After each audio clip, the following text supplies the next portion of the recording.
नमस्कार मंडळी, मी सौ योजनगंधा जोशी सेंटर स्पॉटमध्ये आपलं स्वागत करत आहे. आज आपण गीत रामायणातील पहिले गीत म्हणजेच कुशलव रामायण गाती या गीताचे रसग्रहण ऐकणार आहोत. आपल्या सर्वांनाच हे माहीत आहे की श्रीरामांचे चरित्र हे प्रथम महर्षी वाल्मिकींनी लिहिले.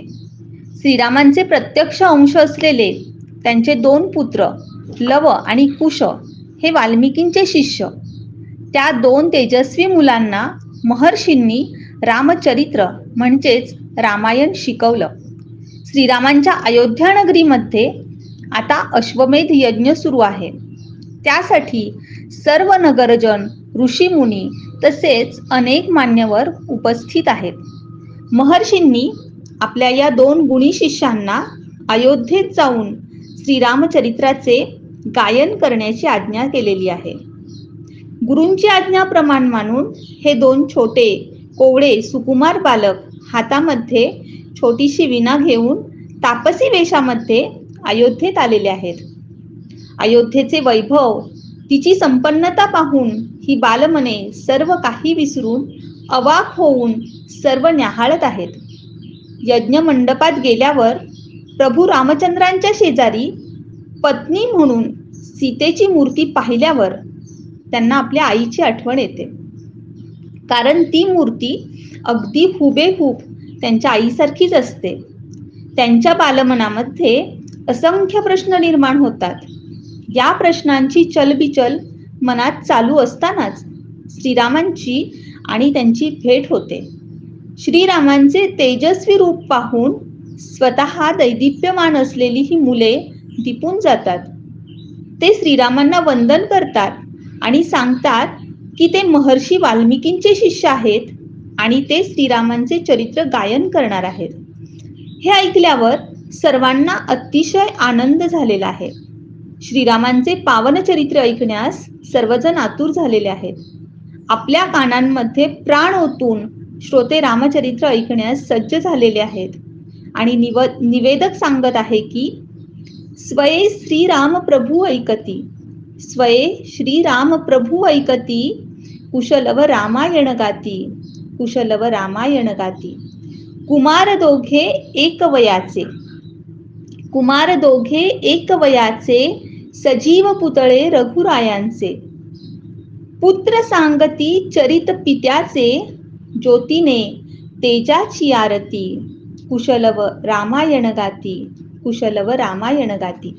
स्वतः श्रीराम प्रभू आपल्या सिंहासनावर आरूढ झालेले आहेत. आपले चरित्र या 2 सुकुमार बालकांच्या मुखातून ऐकत आहेत. निवेदक सांगत आहे की हे दोन्ही कुमार एकाच वयाचे आहेत, जे स्वतः परम तेजस्वी अशा श्रीरामांचे पुत्र आहेत. त्यांचेच सजीव पुतळे आहेत, त्यांचाच अंश आहेत. आणि बघा श्रोते हो, काय सुंदर चित्र असेल की प्रत्यक्ष श्रीरामांचे हे 2 आत्मज आपल्या पित्यालाच त्याचे चरित्र स्वतःच्या बालमुखातून ऐकवत आहेत. हे म्हणजे खरोखरच ज्योतीने तेजाची आरती असे म्हटले तर वावगे ठरणार नाही. जो स्वतः सूर्य आहे त्याचे आपण वातीने औक्षण काय करणार, पण तरीही त्याच्या प्रती व्यक्त केलेले प्रेम, कृतज्ञता आणि आदरभाव इथे दिसून येतो. निवेदक पुढे सांगत आहे की राजसमुद्रा वेश मुनींचे, राजसमुद्रा वेश मुनींचे, गंधर्वचते तपोवनींचे, वाल्मिकींच्या भावमनीचे, मानवी रूपे आकारती, कुशलव रामायण गाती, कुशलव रामायण गाती. श्रीरामांचे अलौकिक कार्य, त्यांच्या जीवनातील त्यांचे आदर्श आणि मनाला भावणारे गुण यांचे इतके चपखल वर्णन महर्षी वाल्मिकींनी केलेले आहे. खरंच त्यांची प्रतिभा किती किती महान असेल. श्रीरामचरित्राचे लेखन करणे या विशिष्ट कार्यासाठीच देवाने त्यांची निर्मिती केली आणि हे अजरामर काव्य, हे पवित्र रामचरित्र आपल्याला अमृत रूपातून मिळाले. आणि त्याहून विशेष म्हणजे की ज्यांचे पावन चरित्र त्यांच्या लेखणीतून स्फुरले, प्रत्यक्ष त्याच श्रीरामांचे 2ही पुत्र त्यांचे शिष्य आहेत. महर्षी वाल्मिकींनी संपूर्ण रामायण आपल्या या दोन्ही शिष्यांना मुखोद्गत करवलेले आहे. प्रत्यक्षात राजा रामप्रभूंची ही दोन्ही मुले, हे दोन्ही पुत्र असल्यामुळे त्यांची मुद्रा ते राजेपण दाखवत आहेत. राजसपणा त्यांच्या मुखावर झळकत आहे. पण जन्मापासूनच ते वाल्मिकींच्या आश्रमात वाढल्यामुळे त्यांचे वेश मात्र मुनींचे आहेत. ते दोन्ही सुकुमार बालक इतके सुंदर गायन करत आहेत की जणू वाल्मिकींच्या तपोवनातील ते प्रत्यक्ष गंधर्वच भासत आहेत. ते भाव वाल्मिकींच्या मनातील आहेत. ही श्रीरामांची प्रतिमा वाल्मिकींच्या मनात अवतरलेली आहे. तिचे प्रत्यक्ष मूर्त रूप या दोन बालकांच्या स्वरातून व्यक्त होत आहे, प्रगट होत आहे. आणि निवेदक पुढे सांगत आहे की ते प्रतिभेच्या आम्रवनातील वसंत वैभव गाते कोकिल, बालस्वरांनी करुणी किलबिल, गायने ऋतुराजा भारिती, कुशलव रामायण गाती. महर्षी वाल्मिकींच्या प्रतिभेबद्दल माझ्यासारखी पामर काय बोलणार. त्यांची प्रतिभा इतकी ओजस्वी आणि तेजस्वी अशी आहे. त्यांच्या प्रती बोलणे म्हणजे सूर्याच्या तेजस्वी प्रतिबिंबाकडे एकटक बघून त्याचे वर्णन करणे इतपत कठीण काम आहे. त्यांच्या पुढे माझे लेखन म्हणजे सूर्यापुढे काजव्याचे चमकणेच जणू. त्यांची प्रतिभा म्हणजे मोहरलेलं आम्रवण आणि त्या आम्रवनातील वसंताचे वैभव म्हणजेच श्रीरामांचे हे परमपावन चरित्र. त्यातील दुग्ध शर्करा योग म्हणजे त्यांचीच बाळे असलेली ही दोन मुले वयाने जरी लहान आहेत तरी इतके सुंदर चरित्र ते गायन करीत आहेत की जणू काही ते वसंताचे वैभव स्वतः कोकिळ गात आहे असेच वाटत आहे. त्यांची बालस्वरांची गोड किलबिल उपस्थित असणाऱ्या प्रत्येकाच्या मनाला मोहवून टाकत आहे. संपूर्ण सृष्टी त्यांच्या गायनाचा आस्वाद घेताना आनंदाने भारावून गेलेली आहे. उपस्थित असलेले सर्व नगरजन मान्यवर स्वतःचे देहभान विसरून गेलेले आहेत. श्रीरामांचे चरित्र इतके उत्कट आहे, विलक्षण आहे. महर्षी वाल्मिकींनीही ते तितक्याच उत्कटतेने काव्यामध्ये गुंफलेले आहे आणि त्यांचे हे लाडके शिष्य कुश आणि लव यांनी देखील ते तितक्याच उत्कटतेने सादरही केलेले आहे. निवेदक पुढे सांगत आहे की फुलांपरी ते ओठ उमलती, सुगंधसे स्वर भुवनी झुलती, कर्णभूषणे कुंडल डुलती, संगती वीणा झंकारती, कुशलव रामायण गाती. निवेदक ज्या पद्धतीने सांगत आहे त्यातून संपूर्ण चित्र आपल्या डोळ्यांसमोर उभे राहिल्याशिवाय राहत नाही. कुश आणि लव हे दोन ऋषी शिष्य आपल्या कोवळ्या नाजूक ओठांमधून श्रीरामायणाचे गायन करत आहेत. त्यांच्या ओठातून जेव्हा रामचरित्राचे स्वर आळवले जात आहेत तेव्हा त्यांचे ओठ हे फुलांप्रमाणे उमलत आहेत आणि त्यातून बाहेर पडणाऱ्या त्या स्वरांचा सुगंध त्रिभुवनामध्ये दरवळत आहे. त्या सुगंधाने संपूर्ण त्रिभुवन भारलेले आहे, आनंदाने झुलत आहे. रामचरित्राचे गायन करताना ही दोन बाळे स्वतःचे देहभान विसरून गात आहेत. त्यांच्या शरीराच्या हालचालीही इतक्या सहज, सुलभ आणि मोहक आहेत. त्यांच्या या सहज सुलभ हालचालींमुळे त्यांच्या कानातील भूषणे, त्यांची कुंडले तीही लयीमध्ये डुलत आहेत. किती मोहक चित्र असेल कल्पना करा श्रोते हो. आणि ही मुले फक्त गातच नाहीत तर सोबत वीणा सुद्धा झंकारत आहेत. वीणा रवामध्ये गायलेले ते सुस्वर चरित्र ऐकण्यास खरंच किती मधुर वाटत असेल नाही का.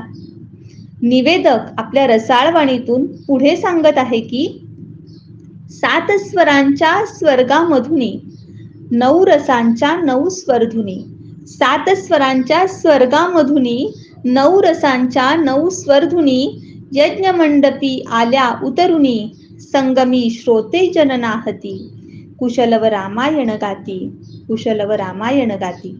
रामायणाच्या या स्वरांनी संपूर्ण आसवंत भारावलेला आहे. सर्व श्रोते अगदी एकचित्त होऊन आपल्या प्रभूंचे चरित्र ऐकतायत. श्रीराम कथेमध्ये सर्व प्रकारचे रस आहेत, ज्यांना आपण नवरस असे म्हणतो, ते अगदी ओतप्रोत भरलेले आहेत. श्रीरामांच्या या चरित्रामध्ये शृंगार रस आहे, वीर रस आहे, करुण रस आहे, बिभत्स रस आहे, हास्य रस आहे, रौद्र रस आहे, भयानक रस आहे, अद्भुत रस आहे आणि शांत रसही आहे. म्हणजेच या सर्व रसामध्ये श्रीरामांचे संपूर्ण चरित्र गुंफलेले आहे.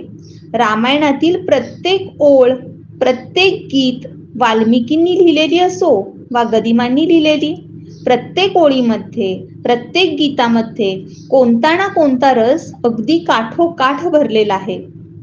आणि हे नवरसयुक्त श्रीरामचरित्र या 2 बालमुखातून सर्व श्रोते, सर्व नगरजन ऐकत आहेत. त्यांचे स्वर इतके अलौकिक, इतके विलक्षण आहेत की या 7 स्वरांच्या स्वर्गामधून प्रत्यक्ष 9 रसांच्या स्वरधुनी यज्ञ मंडपामध्ये उतरून आलेल्या आहेत. 9 रसांचा संगमच जणू या यज्ञ मंडपामध्ये झालेला आहे. आणि या नवरसांच्या अमृतरूपी संगमामध्ये सर्व श्रोते अक्षरशः न्हाऊन निघत आहेत. अशा या नवरसरूपी अमृतामध्ये स्वतःही न्हाऊन निघतच निवेदक पुढे सांगत आहे की पुरुषार्थाची 4 चौकट त्यात पाहता निज जीवनपट. पुरुषार्थाची 4 चौकट त्यात पाहता निज जीवनपट. प्रत्यक्षाहुनी प्रतिमा उत्कट प्रभूचे लोचन पाणावती. कुशलव रामायण गाती, कुशलव रामायण गाती. या 4 ओळींचे विवेचन खरं तर शब्दातीतच आहे. किती सुंदर ओळी आहेत बघा. पुरुषार्थाची 4 चौकट म्हणजेच धर्म, अर्थ, काम आणि मोक्ष या खऱ्या अर्थाने पुरुषार्थाच्या 4 बाजू आहेत. या 4ही बाजू एकमेकींशी संलग्न आहेत, एकमेकींवर आधारित आहेत. माणसाला जर पुरुषार्थ साधायचा असेल तर त्याने धर्माने वागले पाहिजे, तेव्हाच त्याच्या जगण्याला अर्थ प्राप्त होत असतो आणि त्यानंतरच कोणत्याही कार्याची सिद्धी त्याच्याकडून होत असते. आणि हे सर्व केलं तरच त्याला मोक्ष मिळतो. या 4ही बाजूंचा अंगीकार करणारी व्यक्ती खरा पुरुषार्थ साध्य करू शकते. श्रीरामांचे चरित्र हे या पुरुषार्थाच्या चौकटीत बसलेले नसून त्यांच्या आदर्श गुणांवरूनच ही चौकट खरी तयार झालेली आहे आणि म्हणूनच त्यांना मर्यादा पुरुषोत्तम असे म्हटले जाते. एक आदर्श पुत्र कसा असावा, एक आदर्श पती कसा असावा, एक आदर्श राजा कसा असावा आणि यानंतर एक आदर्श पिताही कसा असावा, हे जर आपल्याला पाहायचे असेल, अभ्यासायचे असेल तर श्रोते हो, श्रीराममूर्ती पहा, त्यांचे चरित्र अभ्यासा. आपले जगणे नक्कीच सफल झाल्याशिवाय राहणार नाही. पुरुषार्थाच्या या 4 चौकटीमध्ये श्रीराम प्रभू स्वतःच्याच जीवनाचा पट या बालमुखातून ऐकत आहेत. त्यांनी सर्व काही भोगलेलं आहे, उपभोगलेलं आहे. त्याची रेषानरेष त्यांच्या हृदयावर कोरलेली आहे. पण तरीही स्वतःचे चरित्र या 2 बालमुखातून ऐकताना प्रत्यक्षाहुनी प्रतिमा उत्कट असा भाव श्रीराम प्रभूंच्या मनी जागलेला आहे. जितक्या उत्कटतेने ही बाळे रामायण गात आहेत, तितक्याच उत्कटतेने श्रीराम प्रभू सर्वज्ञात असूनही आपले चरित्र त्यांच्याकडून ऐकत आहेत. हे सर्व ऐकताना प्रभूंचे डोळे सुद्धा भावनाविवश होऊन पाणावलेले आहेत, भरून आलेले आहेत. निवेदक पुढे सांगत आहे की सामवेदसे बाळ बोलती, सर्गा मागून सर्ग चालती. सामवेदसे बाळ बोलती, सर्गा मागून सर्ग चालती. सचिव मुनिजन स्त्रिया डोलती, आसवे गाली ओघळती. कुशलव रामायण गाती, कुशलव रामायण गाती. निवेदक सांगतो आहे की सामवेदसे बाळ बोलती. संगीताचा जन्म हा सामवेदातून झालेला आहे. त्यामुळे ही बाळे ज्या पद्धतीने रामायणाचे स्वर आळवत आहेत, ज्या पद्धतीने आलापांवर आलाप घेत आहेत, त्यावरून असे वाटते की जणू सामवेदच या बालरूपात प्रत्यक्षात अवतरलेले आहेत आणि आपल्या मंजूळ स्वरात हे परमपावन चरित्र गात आहेत. इतके तल्लीन होऊन ते गात आहेत आणि त्या गायनामध्ये श्रोतेही इतके तल्लीन झालेले आहेत की स्वतःचे देहभान हरपून ते ऐकत आहेत, डोलत आहेत. श्रीरामांचे चरित्र जितके विलक्षण आहे तितकेच ते काटेरीही आहे. एक राजकुमार असूनही, साक्षात श्री विष्णूंचे अंश असूनही जीवनाची 14 वर्षे त्यांना वनवासात काढावी लागली. राजपदावर बसल्यावरही त्यांचा वनवास संपला नाही. सर्व सुख पायी असताना केवळ लोकनिंदा टाळण्यासाठी त्यांना आपल्या प्राणप्रिय सीतेचा त्याग करावा लागला. तिचे शुद्धशील माहीत असतानाही, तिची गर्भावस्था ज्ञात असतानाही तिच्याशी कठोरपणे वागून तिला वनामध्ये सोडावे लागले. हे सर्व ऐकताना, आपल्या आदर्श राजाचे चरित्र ऐकताना सर्व नगरजनांच्या डोळ्यातून आसवे ओघळत आहेत. प्रत्येक जण साश्रू नयनांनी श्रीरामांचे हे अवीट चरित्र ऐकत आहे, इतके की आसवे पुसण्याचेही कोणाला भान उरलेले नाही. निवेदकाच्या डोळ्यातही अश्रू उभे राहिलेले आहेत. ते पुसतच निवेदक पुढे सांगत आहे की सोडून आसन उठले राघव, सोडून आसन उठले राघव, उठून कवळिती आपुले शैशव. पुत्र भेटीचा घडे महोत्सव, पुत्र भेटीचा घडे महोत्सव. परितो उभयानच माहिती, परितो उभयानच माहिती. कुशलव रामायण गाती, कुशलव रामायण गाती. निवेदक सांगत आहे की श्रीरामांचे भाव इतके अनावर झाले आहेत की त्यांना आपल्या राजेपणाचे भानही उरलेले नाही. आपले चरित्र ऐकून त्यांच्याही डोळ्यात आसवे उभी राहिलेली आहेत. शेवटी न राहून त्यांनी आपले आसन सोडलेले आहे. भान हरपून ते सिंहासनावरून खाली उतरलेले आहेत आणि सर्व नगरजन, मान्यवर, ऋषी मुनींच्या समक्ष त्यांनी या 2 मुलांना आपल्या उराशी कवटाळलेले आहे. पण श्रोते हो, दैवलीला किती अगाध आहे बघा, की ज्या श्रीरामांनी ही 2 बालके कवटाळली, त्या श्रीरामांनाही हे माहीत नाही की ही 2 बाळे आपली मुले आहेत.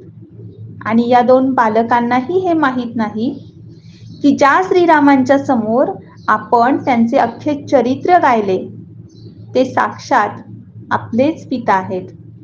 आणि हे माहीत नसताना पिता पुत्रांच्या भेटीचा अलौकिक महोत्सव सर्वांच्या समक्ष घडत आहे, पण ते कोणालाच ज्ञात नाही. खरंच किती सुंदर दृश्य असेल नाही का? श्रीराम प्रभू आणि कुशलव यांच्या भेटीच्या या सुंदर प्रसंगानंतर आपण कुश आणि लव यांच्या तेजस्वी वाणीतून संपूर्ण रामचरित्र ऐकणार आहोत. श्री सीता रामचंद्रार्पणमस्तु. शुभम भवतु. श्रीराम समर्थ. जय जय रघुवीर समर्थ.